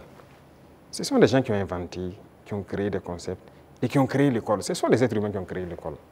Donc, qui ont mis des programmes, ainsi de suite. Le programme aux États-Unis est différent du programme en France, différent du programme en Angleterre, ainsi de suite. Chacun a sa manière d'enseigner sa population pour atteindre le niveau qu'on souhaite. Donc, nous aussi, on va créer notre modèle. Justement, c'est ce qui nous met en retard. Malheureusement, notre modèle d'école n'est pas bien. On a pris pour les autres, adapté, et finalement, on forme quoi? Ok, on forme beaucoup d'économistes dans ce concept. Est-ce que ça marche? Est-ce que ça marche? Ok, nous on est en train de changer de système. Est-ce qu'on fait des progrès ou pas? C'est là la question. C'est toute la question comme ça. Il a parlé de l'ONBA, des trucs. Il y a des barrages qui étaient endommagés depuis des décennies, ensablés ou quoi. Cette saison, l'eau est dedans. C'est par notre système qu'on est arrivé à remettre en œuvre ces barrages-là. Les populations vont produire, pendant la saison pluvieuse, vont produire toute l'année et ils sont bien contents. Et ils ont de l'eau potable aussi, à travers l'ONEA, par ces barrages-là pour boire. Et on va continuer comme ça. Est-ce qu'on fait ça ou bien on s'assoit, on dit non, tout doit être pour le privé? Et d'abord, cette question de privé, il y a des gens qui avaient une mentalité rétrograde, encore politicienne. Et nous avons dit aux gens de changer. Vous avez bien suivi les sorties de certains ministres. OK, on vous donne un chantier, vous prenez l'avance de démarrage et tout, et vous faites ce que vous voulez. On vous donne un chantier de bas-fond. Dans le contrat, vous devez finir en mai pour que les paysans puissent accéder au bas-fond et puis cultiver. Vous prenez votre avance et vous vous baladez, vous faites ce que vous voulez. En avril, on passe, on regarde, vous n'avez rien fait. Vous dites non, non, non, vous partez à votre rythme, c'est comme ça. On vous contraint, vous finissez le bas-fond. Il y en a qui travaillent, il y en a même qui travaillent de nuit jusqu'à aujourd'hui pour atteindre les objectifs. Pas qu'ils ne peuvent pas, mais c'est une mentalité. Et tant que le privé aura cette mentalité, ça ne va pas marcher. Moi, je vous ai dit qu'on a près de 1000 ans de retard même. Il faut rattraper. On est dans les années 1000, à la rigueur 1800. Il faut rattraper le retard, mais on ne peut pas continuer avec cette mentalité. Donc, on invite les gens à changer et à s'adapter. Vous parlez des yaourts, par exemple. Est-ce que le marché est saturé? Non. On importe. J'aimerais voir les privés rentrer dans le yaourt. Pourquoi on n'importe plus? Nous avons pris des textes pour dire que lorsque quelque chose se produit au Burkina Faso, pour pouvoir importer, il vous faut une autorisation spéciale d'importer. Ce qui stipule que vous devez payer ce qui est à l'intérieur. Lorsqu'il y a le manque maintenant, on vous autorise à importer. Voilà pourquoi les gens sont en train, vous voyez que beaucoup de privés sont en train d'ouvrir des usines et tout ça. Et si on ne passait pas par cette méthode, comment on va faire? Il y a le grand moulin du Faso qui est là, bon, il faudra qu'on est en train de restructurer tout ça. Mais parallèlement à ça, on a obligé les grands importateurs à ouvrir des moulins. Moi-même, j'ai été inauguré la dernière fois de l'autre côté. C'est l'un des plus grands importateurs. Quand on a dit on va suspendre l'importation, mais il n'était pas content, il a tout essayé. On a dit c'est ce qu'on va faire. Soit vous adaptez, ou bien l'État va prendre en compte. Mais ils le font. Mais est-ce qu'on arrive à satisfaire? Il y a la place. On a de la population, on a un grand marché, un marché immense, au Burkina et en Afrique. Mais les gens n'ont qu'à s'adapter, produire. Donc il y aura toujours de la place. Ne pensez pas que forcément on a pris la place du privé, non. Il y a la place. Vous allez ouvrir les façonnières? Si, c'est nécessaire pour réguler. Parce qu'il y a cette mentalité de toujours entraîner la spéculation de certaines personnes. Non, c'est dangereux. Dernièrement, vous avez suivi le cas des motos. Malheureusement, c'est quand il y a eu la situation, on s'est rendu compte que ce n'était même pas un marché régulier. Donc rapidement, on a dû voir comment on peut réguler ce marché pour que l'importation soit suivie. Comment quelqu'un part importer des motos et il vous dit qu'il n'a pas de facture d'achat? Puisque le ministère a besoin de la facture d'achat pour voir tout ce que vous avez payé comme douane et quoi, et vous fixez une marge à ne pas dépasser. Il dit qu'il n'a pas de facture. Donc il part payer, il vient, il fixe le prix qu'il veut et il revend aux populations. Donc lui, il s'enrichit. Et les autres s'appauvrissent. Et généralement, quand les gens s'enrichissent, qu'est-ce qu'ils font? S'ils buvaient la braquina ici, ils ne boivent plus la braquina, c'est le champagne qu'ils cherchent. C'est l'argent qui sort. S'ils roulaient sur peut-être, je dirais, une petite cylindrée, ils cherchent maintenant une V8. Le carburant qui est subventionné par l'État, c'est ça, c'est l'argent qui sort. Donc il faut qu'on réfléchisse à l'économie. Qu'est-ce qu'on fait? Il ne faut pas laisser sortir des devises. Vous dites que vous voulez la monnaie et vous voulez continuer pour qu'on se comporte comme ça. On ne peut pas se comporter comme ça. Voilà pourquoi l'État est en train de reprendre le contrôle. Si demain, les gens s'entendent, on nous a fait des chantages. Hein. Quand on a essayé de régler un peu à la douane, il y en a qui nous ont dit que si on fait comme ça, il y aura pénurie de riz. J'ai dit, OK, faites la pénurie de riz, vous verrez ce que nous on va faire. Et si demain, des gens veulent s'entendre pour faire pénurie de riz, c'est nécessaire que l'État prenne en compte l'importation de riz. On est prêt à tout. Il faut que les gens changent de mentalité. Allez doucement, cherchez votre intérêt aussi petit soit-il, mais permettez aux autres Burkinabés de vivre et de ne pas les appauvrir. Monsieur le Président, on vous a vu à Lumbila auprès des femmes agricultrices, les accompagner, les soutenir. Mais au-delà de ça, qu'est-ce que vous faites pour donner davantage d'opportunités de gagner des revenus aux femmes du Burkina qui alimentent la petite économie dans les quartiers, dans les villages? Oui. Très bien. Et ça, c'est l'un des points les plus importants. Et j'ai dit même au ministère de l'Action humanitaire qui s'occupe des questions des femmes, de recentrer l'action, au lieu qu'on soit dans l'assistanat, de recentrer l'action sur la création d'emplois et des petites entreprises. Les femmes ont des qualités. Regardez la transformation à petite échelle de nos produits de consommation. Les femmes peuvent le faire très bien. Elles sont beaucoup plus patientes que les hommes. Et elles savent bien faire certaines choses que les hommes. Il faut encourager à ce qu'elles le fassent. Moi, je suis passé à Tenkodogo le 8 mars, j'ai vu les femmes qui ont fait du couscous préfet, qui est bien pour les forces, le savon liquide qu'elles font et tout ça. J'ai donné des instructions pour qu'on paye le savon liquide de toutes ces femmes qui ont été formées et qui se débrouillent pour faire le savon liquide dans nos administrations. Parce que tout ce qui est là, c'est importé, et même chez vous, dans vos bureaux. Tous les savons liquides importés, n'est-ce pas? C'est pas normal, pendant que nos mamans fabriquent ça. Et quand j'ai dit de le faire, un temps, on m'a revenu que non, elles n'ont pas de structure formalisée. J'ai dit, je ne veux rien comprendre. Trouvez la formule, c'est leur savon, vous payez. Et vous amenez. Que question d'emballage ou quoi. Même si moi, vous m'amenez dans mon bureau avec les bidons recyclés des eaux de boisson, là, je vais utiliser. Ce n'est pas grave. En attendant qu'on ait ce qu'on... Pour qu'on veut le luxe, acceptons nos réalités, transformons ce dont on a besoin et consommons ça. Et on va évoluer au fur et à mesure. Une dame qui peut se transformer du savon à petite échelle, si on l'accompagne en lui donnant des marchés trucs, demain, elle peut avoir une grande entreprise qui produit et qui exporte. Voilà la mentalité qu'il faut qu'on développe. Et donc, j'ai dit au ministère là, de ne plus être là dans, vous voyez, l'action humanitaire, l'assistanat, non. Il faut recenser les problèmes des femmes. On a beaucoup de produits qu'on est en train de faire aujourd'hui. On peut transformer, même à petite échelle, et trouver une formule de rassembler. J'ai discuté avec des femmes à Bobo. J'ai dit, par exemple, les produits oléagineux. Les femmes peuvent produire l'huile brute par coopérative et trouver des gens qui ont un certain niveau, qui mettent une raffinerie en place. Et leur rôle, c'est de payer les huiles brutes et de raffiner pour donner de l'huile parfaite sur le marché. Il faut qu'on aille vers ça.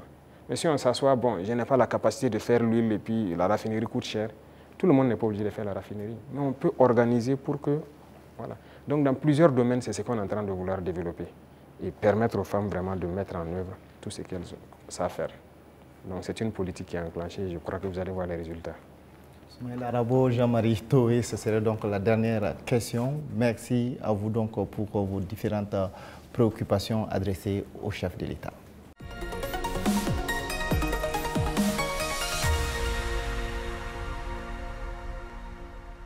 Excellence, nous accueillons à présent Sekou Tangara de la télévision Africable et Abdou Zouré de Faso 7. Ils vont échanger avec vous sur des sujets en lien avec la diplomatie et l'AES. Bonsoir, chers confrères. Alors, vous disposez pour ce volet de 15 minutes. Merci, Sagnon. Monsieur le Président, l'Alliance des États du Sahel a 2 ans. Comment est-ce qu'elle se porte aujourd'hui? Quel est son état de santé? Merci. Je dirais que l'évaluation de l'état de santé, c'est à travers la population qu'on peut le sentir. Et à travers la population, je pense qu'elle se porte bien. Parce que l'AES n'appartient pas aux dirigeants, l'AES appartient au peuple. Et les peuples ont adhéré. Ça fait que c'est exceptionnel ce qui se passe. L'AES a pu unir, rapprocher les peuples. Et c'est ça le plus important. Donc on rend grâce à Dieu. C'est un enfant de 2 ans. On a l'impression que la tête est là, les pieds aussi. Mais Monsieur le Président, on a l'impression que les bras ne sont pas encore là. On parle d'agence d'exécution, de maître d'ouvrage. Il était question de transformer l'autorité du Liptako Gourmand en agence d'exécution. À quand est-ce que les populations de l'AES pourront voir ces projets de développement, les projets structurants au bénéfice des populations? Très bien. Je pense que là, c'est une mutation qui est en cours. Ce n'est pas définitif d'abord. Il y a toujours la réflexion, parce que c'est un administrateur provisoire qui est là. Et il faut réfléchir comment on peut la rendre effective en agent d'exécution. Donc c'est une réflexion qui progresse toujours. Parce qu'il ne faut pas faire les erreurs de reconduire les mêmes institutions. Si on se calque sur les mêmes institutions qui ont échoué, ça ne va pas marcher. Et quel type de projet on veut faire pour la population? Qu'est-ce que la LG faisait et qu'est-ce que nous on veut maintenant? La routine, c'est quoi pour certains agents d'exécution ou quoi? C'est de voir les bailleurs de fonds, réunir les financements pour des projets. Mais ça veut dire des prêts pour les populations. Est-ce que c'est ce que nous voulons? Je ne pense pas. Nous partons d'une question endogène. Et si on dit endogénéité, voilà pourquoi la banque d'investissement, si vous remarquez, le prélèvement est fait pour qu'on puisse ravitailler la banque d'investissement. Il faut que si nous voulons qu'elle fonctionne, que si elle a besoin de faire des projets dans l'espace, que la banque même puisse a priori financer.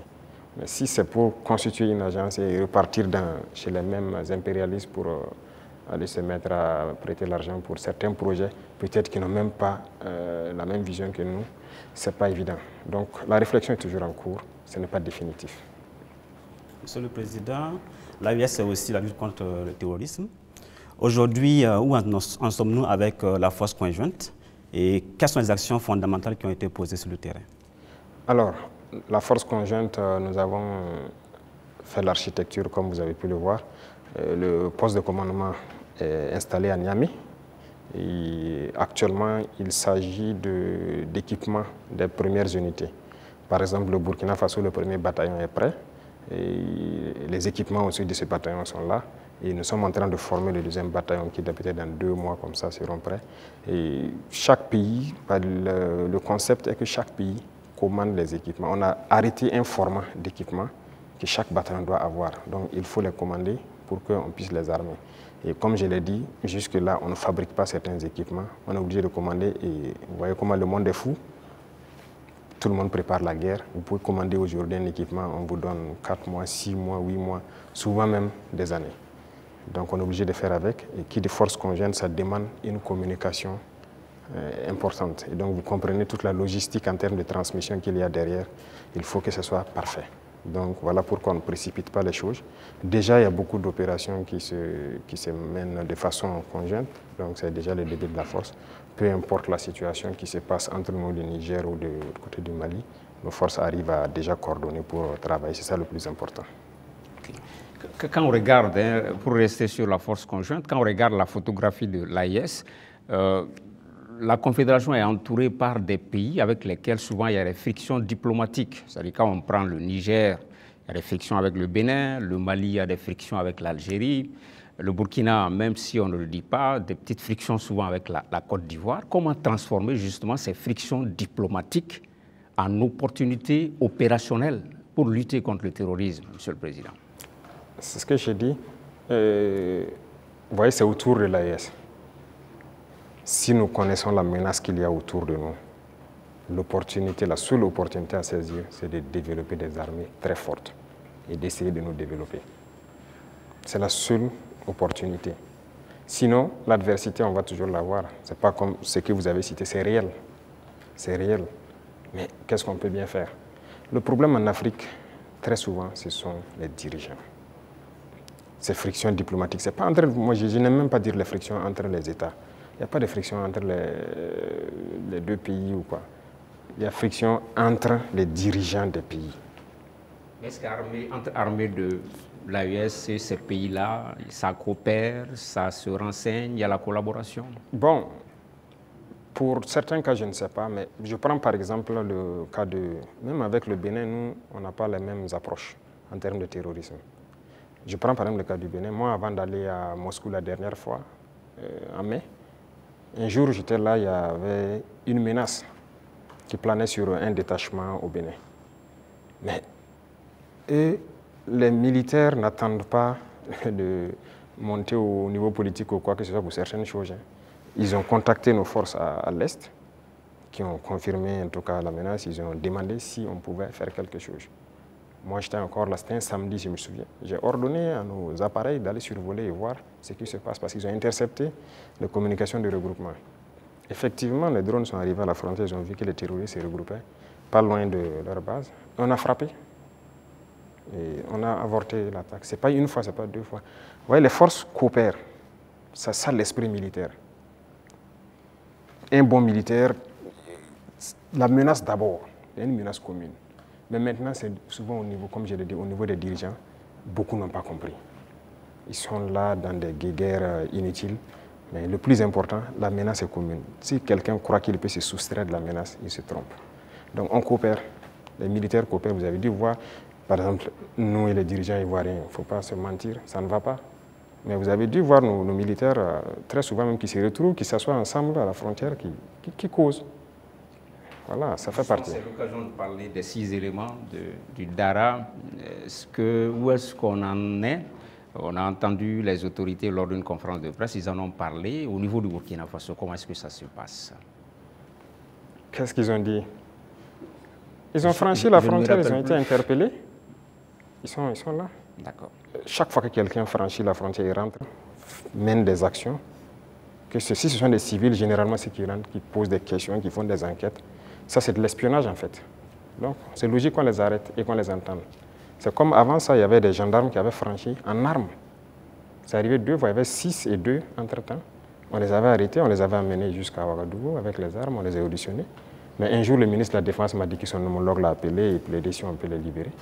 J'ai vu les services de renseignement et j'ai dit, bon, écoutez, s'ils ne sont pas rentrés avec une mauvaise intention et tout, fraternité d'armes et tout ça, il faut les libérer. Le même jour, ils ont été libérés. Et nous aussi, nous espérions que les Ivoiriens, il y a des civils burkinabés en prison, qu'ils les libèrent. Malheureusement, c'est 2 ou 3 jours après, on apprend le décès de notre frère en prison. Et les autres qui sont en prison sont toujours en prison. Et même ce sont des civils, des commerçants.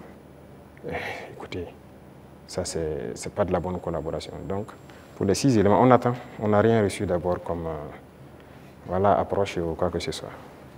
Pourtant, le porte-parole du gouvernement ivoirien a indiqué qu'ils espèrent, qu'ils privilégiaient la voie du dialogue avec le Burkina Faso.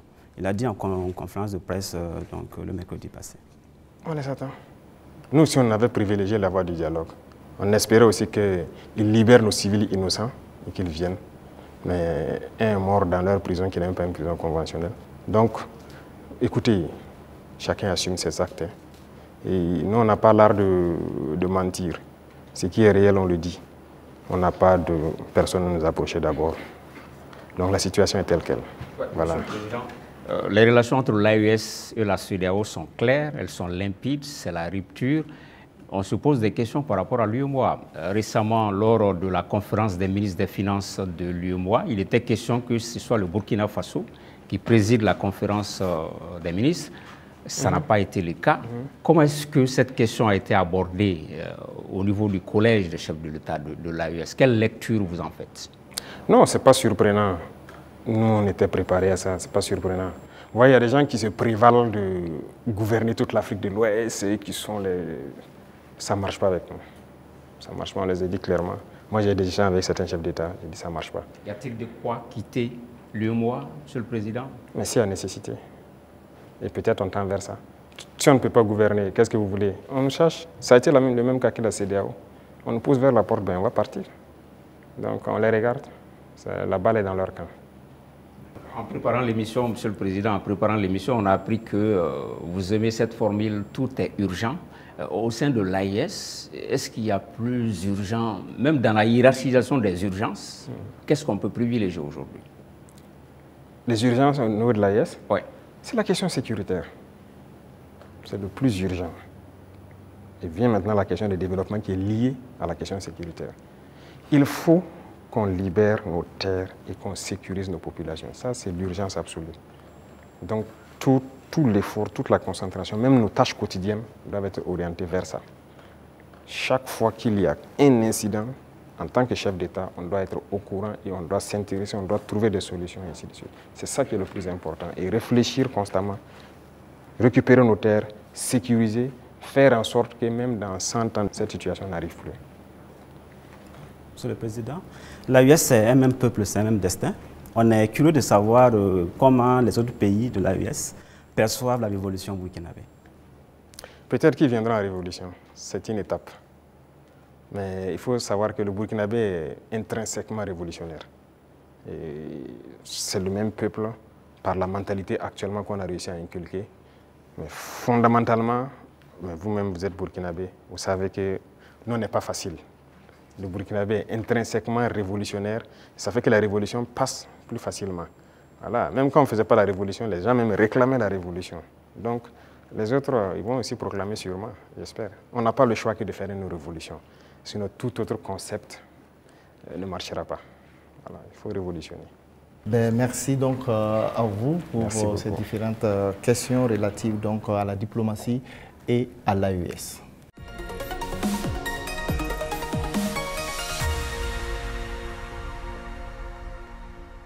Monsieur le Président, nous nous acheminons vers la fin donc, de cet entretien. La 5e et dernière rubrique concerne la géopolitique régionale et internationale. Les questions irrelatives donc, sont portées par Dieudonné Zungrana de Aujourd'hui au Faso et Jules Domsé donc, de Vox Africa. Vous avez pour cette rubrique 15 minutes également. Alors, Excellence, si vous permettez, on va rester toujours en Côte d'Ivoire. Les relations avec ce pays sont exécrables et avec le langage direct et franc du soldat et du révolutionnaire que vous êtes, vous avez eu à dire que les raisons de cette colère, vous n'êtes pas contre le peuple ivoirien, mais contre les dirigeants qui donnent le gîte et le couvert aux déstabilisateurs du Burkina Faso. Alors, à quand et dans quelles conditions peut-on avoir un dégel et un échange d'ambassadeurs entre les deux pays? Ça dépend d'eux. De toute façon, ce n'est pas nous qui avons commencé cette situation. Moi, je me souviens au tout début, même le jour du 30 septembre, est-ce que l'une des premières personnes qui m'a appelé, ce n'était pas le président Alassane Ouattara. Et après, son petit frère est venu par 2 fois nous voir et tout ça. C'est vrai, on peut dire que les relations étaient bonnes, mais il a voulu qu'on suive une certaine direction. Mais comme vous avez dit, en tant que révolutionnaire, nous savons que nous ne sommes pas là pour ça. Nous étions là pour la révolution. Et la révolution, c'est une rupture. On ne peut pas suivre une certaine politique. Et donc, petit à petit, les relations ont commencé à ne pas aller. Et comme vous l'avez constaté, tous ceux qui ont voulu peut-être certains privilèges, quoi que ce soit, n'ont pas eu, se sont mis à se mettre contre nous, se sont déployés là-bas, sont entretenus, sécurisés et tout. On sait de quoi on parle, parce qu'ils savent aussi de quoi on parle, pour agir contre nous. Il n'y a pas quelqu'un qui a quitté la Côte d'Ivoire et qui était venu ici en son temps. Nous avons observé ça pendant près de 2 ans. On les a parlé plusieurs fois. Ils nous ont dit non, il faut qu'on passe par les règles de l'art, il faut que la justice émette des mandats et tout ça. On a fait tout. Ils ne répondent pas. Monsieur le Président, ça ne marche pas. J'embraye avec la question de mon confrère pour rester sur la Côte d'Ivoire. Comme vous le savez très bien, la Côte d'Ivoire a une élection présidentielle cette année, dans quelques mois. Est-ce que c'est quelque chose qui vous intéresse? Ça nous intéresse, d'autant plus qu'on a beaucoup de compatriotes en Côte d'Ivoire quand même. Et on craint qu'il y ait des violences. Et ça, ce n'est pas forcément la bienvenue. Parce que nous avons vécu malheureusement les années passées aux violences en Côte d'Ivoire avec les opérations Bahiri. Tout le monde a subi ça au Burkina. Aujourd'hui, vraiment, nous ne souhaitons pas qu'il y ait des violences. Tout à l'heure, vous avez semblé dire quelque chose. Je voudrais que vous précisiez, parce que c'est un peu très sensible selon moi. Est-ce que vous semblez nous dire qu'aujourd'hui, la Côte d'Ivoire servirait de base arrière à une organisation visant à déstabiliser le Burkina Faso? Ça, même plus que ça. Base arrière à une organisation servant à déstabiliser le Burkina. Ils sont là-bas. Les ennemis du Burkina sont clairement là-bas, affichés, protégés. Ils sont payés, ils sont protégés, ils sont bien logés. En plus de ça, il y a la question du terrorisme. Mais non, le pouvoir flotte avec les terroristes. Il ne faut pas se mentir. Attendez, croyez-vous vraiment que peut-être l'armée ivoirienne est tellement surpuissante que quand les terroristes les voient seulement, ben écoutez, ceux-là, il ne faut même pas les toucher, quoi que ce soit. Vous croyez à ça? Ils sont tellement plus puissants que les 3 armées de l'AES. C'est faux. Il y a un pacte de non-agression. Et quand il y a un pacte de non-agression, vous devenez une base arrière. Et tout ça, ça m'inquiète justement. Si ce pays, il y a des crises, le pays sera attaqué par les terroristes. Parce que s'ils ne gagnent plus ce qu'ils gagnent, le pays sera attaqué et ce pays va sombrer. C'est un danger. C'est pourquoi j'ai passé le temps à dire au chef d'État, on ne pactise pas avec les terroristes. Voilà. Alors, Monsieur le Président, qu'est-ce que vous répondez à ceux qui disent, bon, la géopolitique quand même avec la Côte d'Ivoire, ce pays voisin, qui abrite la plus grande diaspora burkinabé, alors que, bon, vos contempteurs vous accusent de pratiquer la diplomatie du muscle avec ce pays, au détriment justement de nos Paweto qui sont là-bas. Qu'est-ce que vous leur répondez? Écoutez, qui le dit? Nous sommes burkinabés, c'est ce que nous savons. Et nous avons décidé de faire une révolution, on va la faire. Maintenant, celui qui embarque dedans embarque. Nous ne pouvons pas être dans une révolution et vouloir faire un autre modèle de diplomatie. Je vous ai dit la diplomatie mensongère et tout ce qu'il y a. On n'est pas prêt à être dans ce sillon-là. S'il y a quelque chose qui ne va pas, qu'on ait le courage de vous dire ça ne va pas. Il ne faut pas faire de l'hypocrisie. Généralement, les gens devant les micros et tout ça, non, tout va bien, si c'est ça, on est en train de... C'est faux, ça ne va pas bien. Il faut avoir le courage de le dire, il faut qu'on s'asseye, qu'on parle et qu'on se dise la vérité. Mais si les gens ne veulent pas ça, parce que juste dans leur tête, bon, il faut que ces gars-là quittent, parce qu'on ne veut pas de révolution en Afrique de l'Ouest. Ça ne va pas marcher. Donc, chacun se prépare à assumer les conséquences voilà, de la situation. Alors, pour sortir de la Côte d'Ivoire, Monsieur le Président, on reste quand même au niveau de l'AES. Vous avez certainement suivi le dernier sondage fait par nos confrères de Jeune Afrique. Et avec des résultats qui peuvent sembler étonnants, les populations des pays francophones sont tous favorables à l'AES. Je dirais, même la Côte d'Ivoire, à 66%, apprécie ce qui se fait au niveau de l'AES. Alors, comment est-ce que vous recevez ce message? Ah bon? Je n'ai même pas pu suivre ça, parce que moi, je ne suis plus ce média. Hein. Alors, on est compris, c'était un sondage qu'ils ont commandé. Peut-être qu'ils ne s'attendaient pas à ce résultat, mais le résultat est tel. Ils ont été au Cameroun, ils ont été au Sénégal, ils ont été au Bénin, ils ont été en Côte d'Ivoire. Et là-bas, les populations sont tous favorables à l'AES et apprécient dans leur grande majorité ce qui se fait au niveau de l'AES. C'est logique, je dirais. Les populations ouest-africaines sont la plupart du temps liées. C'est la même famille. C'est le colon qui nous a divisés. Hein. Et quand les gens voient qu'on essaie de s'unir, ça ne fait qu'inspirer, ça ne peut faire que plaisir. Donc moi, ça ne m'étonne pas que ces populations apprécient. Et ce qui m'étonne, c'est le fait qu'ils aient publié. Pourquoi ils ont publié ça? Ça donne bien à réfléchir. Pas le choix. Quand vous commandez une enquête, c'est connu. Après, vous êtes obligé de publier les résultats. Bon, peut-être ça. Voilà. Mais il faut faire attention à ces gens parce que... Je suis totalement d'accord avec vous, voilà, ils sont pas Président. Sinon, je suis d'accord, c'est normal, c'est logique. Avec la permission de Dieudonné, je voudrais vous poser une question concernant justement votre relation avec une autre organisation. Qu'est-ce que vous faites encore dans l'Union africaine? Ah, bonne question. Alors, je dirais que notre situation dans l'Union africaine est tellement passive qu'on ne sait pas si on est dans l'Union ou si on n'est pas dans l'Union. On nous a suspendus depuis, personne ne nous parle. C'est vraiment un silence radio. Donc alors, moi je ne sais pas si je suis dans l'Union ou pas. Mais est-ce qu'il ne faudrait pas marquer le coup en posant aussi un acte historique, comme cela a été le cas avec la CEDEAO, en claquant la porte à une institution qui visiblement ne sert pas à grand-chose? J'ai eu à discuter avec un diplomate de cette organisation. Et après, nous avons vu qu'ils ont nommé un médiateur, le président burundais, qui devrait même venir ici la semaine passée, je pense, mais après, il y a eu question d'agenda avec nous. Et on l'attend, on veut l'écouter d'abord, parce que nous-mêmes, nous voulons savoir pourquoi ils se comportent comme ça. Parce qu'on ne peut pas prendre une décision sans savoir leur motivation. Pourquoi ils ont décidé de nous exclure? Pourquoi ils se comportent comme ça avec nous? Si on a leur motivation, là, si on quitte, on pourra expliquer à nos peuples, voilà ce qu'ils ont dit, voilà les raisons. Et donc, nous, on décide de quitter. C'est la même chose que la CEDEAO. On a quitté, mais si on nous demande pourquoi on a quitté, on peut vous expliquer. Mais aujourd'hui, si on quitte l'Union et qu'on nous demande, nous-mêmes, nous ne savons pas pourquoi ils nous ont suspendus. Pourquoi ils se comportent comme ça. Certes, ils ont dit qu'on est anticonstitutionnel, mais au jour d'aujourd'hui, je pense que... Monsieur le Président, vous pouvez aussi quitter parce que vous estimez que c'est une organisation qui travaille contre les intérêts de l'Afrique. Je ne pense pas que l'Union africaine peut être dans une posture révolutionnaire comme celle que vous menez. Non. Par respect pour certaines personnes, voilà pourquoi j'ai dit j'attends que le médiateur qui a été nommé, qui a déjà envoyé son émissaire, prenne contact avec nous. Nous l'attendons. C'est par respect vraiment pour ce président. Nous l'attendons qu'il vienne, qu'on discute, qu'il nous dise ce qu'il y a et nous lui dirons les conclusions de nos débats. Monsieur le Président, on va aller au bord de la mer Noire, en Russie. Alors, la science a l'art de ces instruments. Vous avez fait des études scientifiques.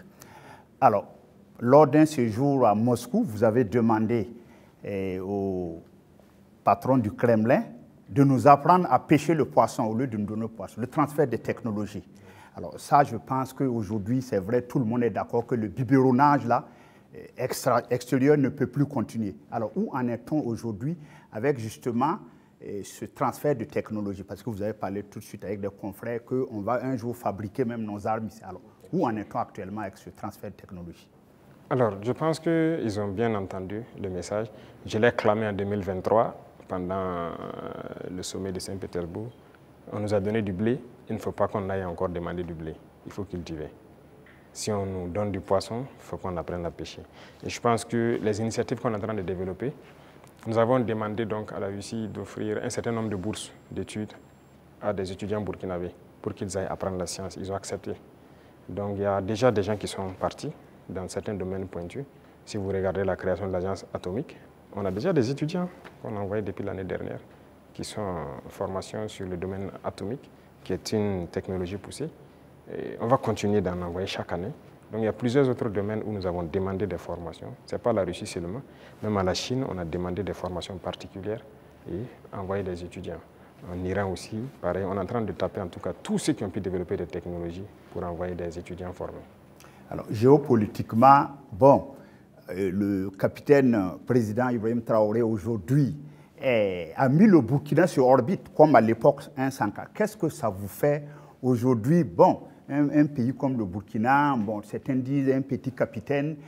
Qu'est-ce que ça vous fait géopolitiquement aujourd'hui d'être au pinacle? Écoutez, est-ce que vous avez toujours la tête sur les épaules? On a forcément la tête sur les épaules. C'est une charge. De voir, c'est une mission globale qui nous a été confiée. De voir que tout le monde entier s'intéresse au Burkina, je ne dirais pas une pression, mais c'est une charge. Et c'est une responsabilité. Et on doit de l'assumer avec toute la concentration nécessaire. On n'a pas le droit de faillir. Qu'on le veuille ou pas, nous allons aller dans le sens des peuples. Parce que c'est eux qui ont fait valoir cela. Donc, on l'a vu, le Burkina est vraiment en orbite, comme vous le dites. Et nous travaillons à maintenir le Burkina dans cette posture, à être le pays des hommes intègres, à être le pays modèle, à être le pays qui va quitter cette situation de sous-développement, être dans quelques années un pays très développé, faire un miracle, parce que c'est ce à quoi les gens aspirent. Et aussi pouvoir donner notre part de voix et de tout ce qu'il y a, voilà, pour le bonheur du monde, si je peux dire. Depuis que vous êtes chef d'État, vous voyagez très peu. Oui. Le seul pays en Afrique où vous êtes allé, c'est probablement la Russie, si je ne m'abuse. Et on a vu vos homologues africains aux États-Unis, avec une sorte de photo de classe, avec le président Trump. Et je vous donne un commentaire d'un ami à moi qui me disait « Le capitaine Traoré n'aurait jamais accepté ça ». Est-ce que c'est vrai? Écoutez, moi je voyage peu, comme vous l'avez dit. Et je suis parti en Russie 2 fois, mais pour des objectifs bien précis. Il se peut que j'aille vers d'autres partenaires pour des objectifs bien précis. À part ça, je ne compte pas aller faire le tour du monde comme les autres le font. Parce que pour moi, il faut rester concentré, travailler pour son pays. Le président Trump lui-même, il a dit « America first ». C'est l'Amérique d'abord, il travaille pour les intérêts des Américains. Et donc moi, je travaille pour les intérêts des Burkinabés. Si je n'ai pas d'intérêt là-bas, qu'est-ce que je vais aller faire? Alors, l'un des grands sujets géopolitiques actuels, c'est bien sûr le conflit israélo-palestinien. On voit des États prendre de plus en plus position. On a vu des États occidentaux, européens, pour ne pas les nommer, dire qu'ils vont reconnaître, et c'est un signe fort, l'État palestinien. Mais comme d'habitude, l'Afrique est quasiment silencieuse. Elle est dans la position attentiste. Est-ce que vous, du Burkina, vous pouvez donner une position qui permet de comprendre un peu ce que pense l'Afrique par rapport à ce qu'on est en train de vivre aujourd'hui dans la bande de Gaza? Je ne peux pas vous donner une position qui permet de voir ce que pense l'Afrique. Certains Africains ou certains dirigeants africains. Parce que beaucoup de dirigeants africains ont une autre manière de voir les choses. C'est le malheur de l'Afrique, si je peux le dire, on n'est pas unis. On ne voit pas de la même manière. Certains ont peur, certains ont les mains liées, certains sont là pour les intérêts d'autres personnes. Écoutez, l'Occident a amené des gens qui ont grandi chez eux, tout faire chez eux, venir les mettre chefs d'État en Afrique. Donc c'est eux qui contrôlent tout ça. Et donc l'Afrique ne peut pas avoir une opinion. Mais je sais qu'au fond de tout un chacun, personne n'aimerait voir ce qui se passe là-bas, se passer chez lui. Mais malheureusement, sur le continent africain, il y a une situation pareille. Au Congo, qu'est-ce qu'on fait même pour le Congo? En République démocratique du Congo. Ça fait combien de millions de morts? Depuis combien de temps? Nous-mêmes, nous sommes en guerre. Est-ce que vous avez vu des pays africains même porter la voix pour le Burkina depuis les 10 années passées? C'est rare. C'est rare. Donc l'Africain a ce problème-là. Pendant que quand vous voyez en Europe, ils ont un problème. Tout le monde est uni, les gens arrivent à rapidement trouver des solutions. Les États-Unis, c'est pareil. Mais l'Afrique a ce problème. Vous voyez, ça fait 10 ans que nous on se bat. Vous n'avez pas entendu quelqu'un porter la voix du Burkina au niveau des institutions internationales, et quoi que ce soit, ni le Mali, ni le Niger. Nos populations meurent, ce n'est pas leur problème. Congo, ça meurt, ce n'est pas notre problème. La dernière fois, j'ai essayé dans une de mes paroles d'essayer de parler pour que... Ça fait combien de millions de morts? Le Soudan, regardez comment il se déchire. Il y a beaucoup de conflits sur notre sol déjà et on n'arrive même pas à porter la voix. Donc, comment on va aller porter la voix des autres? Donc, il faut que nous, Africains, on se réveille. Est-ce que le Burkina peut reconnaître un État palestinien? Est-ce que le Burkina est prêt à reconnaître l'État palestinien? Pourquoi pas? C'est un État. C'est un État. Pourquoi on ne va pas reconnaître un État palestinien? Non, ce qui se passe, c'est très grave. Je pense que l'État palestinien existe et doit exister. Sinon, cette guerre ne finira jamais. Là où nous partons, ça ne finira jamais. Pendant que vous croyez que ça va finir, ça reprend de plus belle. Et on va continuer comme ça. Mais je pense aussi qu'il y a beaucoup de parts de responsabilité des pays autour là-bas, parce que c'est leur région et les gens doivent pouvoir donner la voix pour trouver une solution à ce conflit. Voilà. Et quant à nous, on continue de se battre ici. L'État burkinabé qui doit demeurer, c'est ça qui est le plus important. Et on se bat pour notre État burkinabé. Voilà, Monsieur le Président, nous sommes donc au terme de ces 90 minutes face à la presse. Merci pour votre disponibilité et merci pour cette belle opportunité offerte à la presse nationale et internationale. Mais avant de nous séparer, Monsieur le Président, est-ce que vous avez un message particulier à l'endroit du peuple burkinabé à l'orée du 3e anniversaire de votre accession à la magistrature suprême?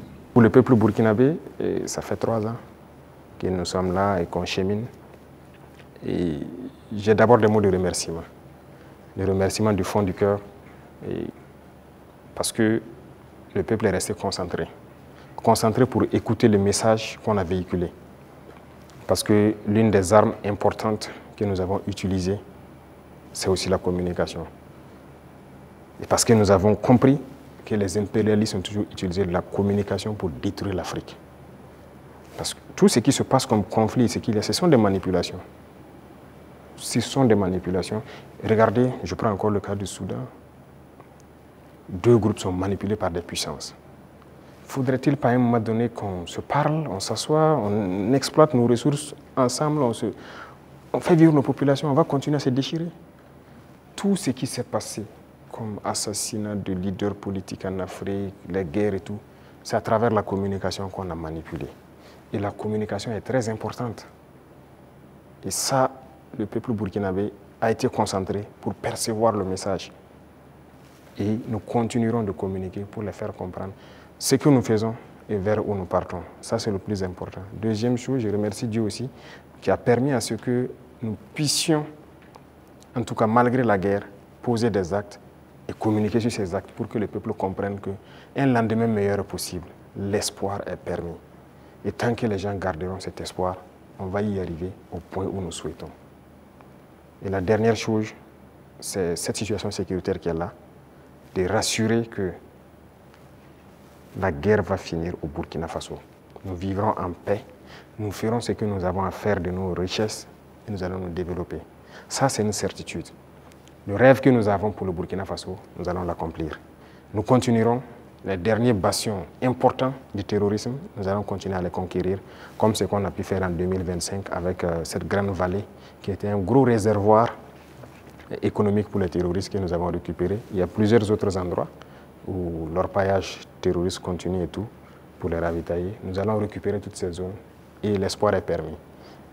Donc, bon courage à tout le monde, et restez concentrés, résilients, et on continuera à se parler. C'est ça le plus important. Une fois qu'on se parle, on se comprend et on avance. Merci. Merci, Monsieur le Président. Ça sera donc le mot de fin. Merci, chers confrères, pour vos différentes questions donc adressées au président du Faso, le capitaine Ibrahim Traoré. Merci à vous, chers téléspectateurs, d'avoir suivi cet entretien avec grand intérêt. Restez donc en compagnie de nos programmes. Merci.